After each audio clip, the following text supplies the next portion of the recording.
Hi boys and girls, it's Mrs. Huckabee, and today I have a very special guest with us. I am Mrs. Huckabee's daughter, Henley Huckabee.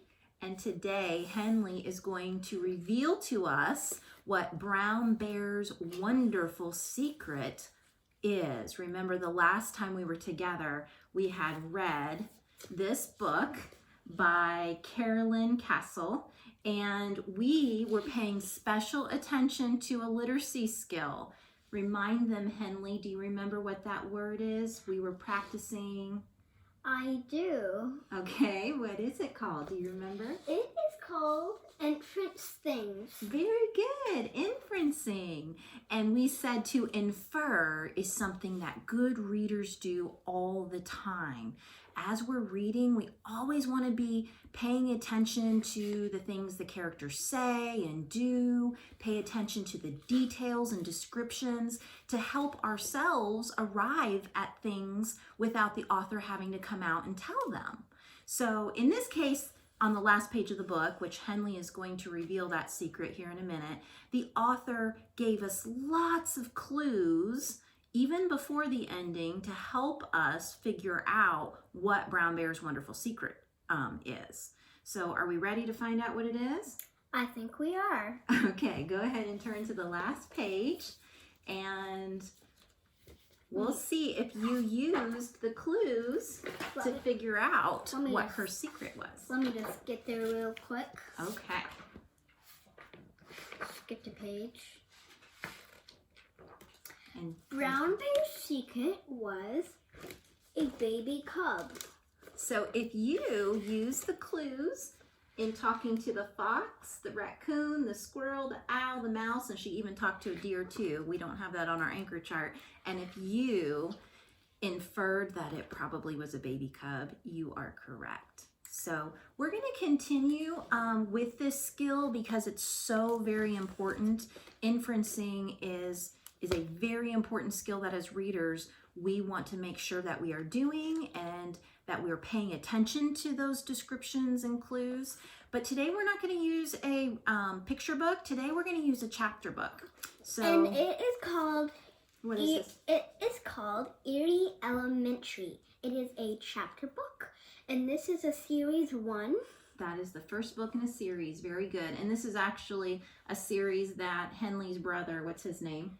Levi, he goes to Westwood Wildcats, just like I do. Yep, and he's actually the one who discovered this series. And we're going to just read a chapter or two. And unlike Brown Bear's Wonderful Secret, we were trying to infer what the main event was, but sometimes with inferencing you can infer even smaller things. Like for example, in chapter 1, I want you to see if you can infer based off the descriptions what season it might be when the first book starts. And then don't give it away, Henley, but as we read part of chapter 2, some of the eerie and spooky descriptions, let's see if you can infer or start to infer something about the school itself. Okay, so pay attention to what season might it be. And some of the pages might give some clues of the pictures. You're very right. Pictures can be clues too. You're absolutely right. And then also, we can infer things about our characters. We didn't mention that in our last lesson, but Sam Graves, he's going to be our main character in this series, and we can infer things about his traits, his character traits. We talked about character traits before. The author doesn't always have to come out and tell us the character is brave or the character is clever. Clever, good one, sis. But we can infer that based off things the character says or does. So let's go ahead and read chapter 1. It's chapter 1. All right. It begins. "This is horrible, Sam Graves," said Sam Graves. He was holding up a shiny orange sash. "I can't believe I have to wear this." It was Monday morning, and Sam and his best friends, Antonio and Lucy, were standing in front of their lockers. They were waiting for the bell to ring. "Wait, you're a hall monitor," Antonio said. "I didn't even know Erie Elementary had hall monitors. Sam kicked at the floor.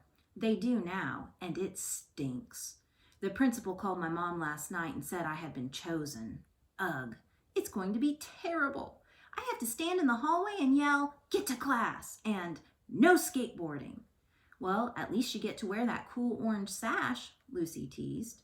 Sam stuck out his tongue. Ring! Come on, that's the bell, Antonio said. Sam frowned. You guys go ahead. I have to make sure everyone has gone into class. We'll see you inside, Lucy shouted. Within moments, the hallway was totally empty except for Sam. He began walking the halls. Sam looked through the double doors to the outside. He saw a classmate by the playground. Hey, Brian, Sam called out. The bell rang. You should, get to class, Brian, frowned at Sam. Then he ran past him into the school. See, everyone hates the hall monitor, thought Sam. He was about to close the door when a cold breeze blew past. He saw that Brian had dropped his hat near the playground. Remember, we said pay attention to the details that might allow us to infer what season it Miss is. Huckabee, would you mind to show the students the pictures? Sure. I think that's a good idea. Let me finish reading this paragraph and we'll show them the picture, okay?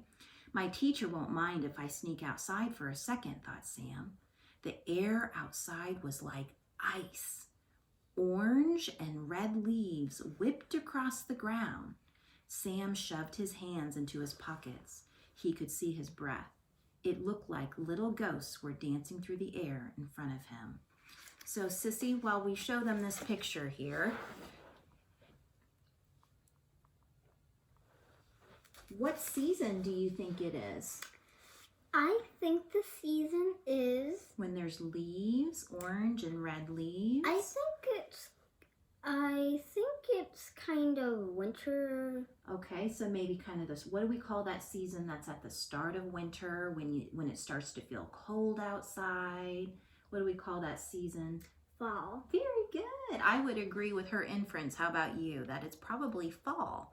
It said in the story that the air outside was cold, orange and red leaves whipped across the ground. And we know also that fall is around the time when we go back to school. Well, a little earlier these days. And Miss Huckabee, can I tell the boys and girls something real quick before you read the chapter? And also, when it's fall, they said it's red and yellow leaves. So, when it's just like summer, the leaves are just like green. Very good. And when it's fall, the leaves change colors. Very good. So we are using the descriptions and the details to infer that. The author never came out and told us that, but we as readers, we can infer that ourselves. Sam looked up at the school building. He thought it looked like an old castle made of crumbling red brick. The paint on the doors and windows was chipped. Big black crows sat on the roof watching Sam. The whole thing gave him the willies. So based off the description of the school, Sis, can we infer anything about the school maybe? I actually have one. Okay. I probably think that there's a tree standing and it's like in the shape of a hand.